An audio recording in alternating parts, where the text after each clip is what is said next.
প্রথমে দুধটাকে এরকম ঘন করে নিতে হবে। আমি 2 লিটার দুধ নিয়েছিলাম, সেটাকে ঘন করে এরকম কমিয়ে নিতে হবে। আর একটু কেশর দিয়ে দিয়েছি, আর পরিমাণ মতো মিষ্টি দিয়ে দিয়েছি। দুধটা পুরো রেডি করে নিলাম। এরপরে পাউরুটিগুলো রেডি করছি। তারপর পাউরুটিগুলো এরকম করে দুটো করে মানে দুয়াখানা করে পিস করে কেটে নিতে হবে। অনেকে ধারগুলো কেটে ফেলে নেয়, আমি ফেলে নিয়ে রেখেছি। তো এখানে ঘি গরম করতে দিয়েছি। এগুলো সব ছাঁকা তেলে ভাজতে মানে ঘিয়ে ভাজতে হবে।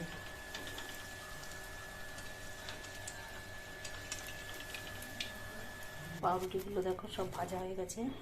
এগুলো কিন্তু ছাঁকা ঘিয়ে ভাজতে হবে। সব পাউরুটিগুলো ভাজা হয়ে গেছে।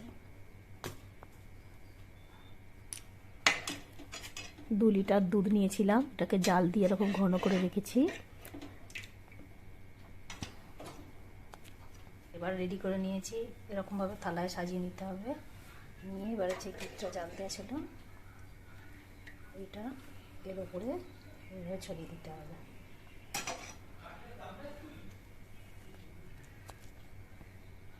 তো আমার পাউরুটি যেহেতু একটু বেশি আছে, তাই আমি আর একটা লেয়ার করেছি।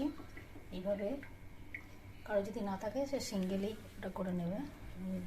2-3 খানা লেয়ার হবে আমার।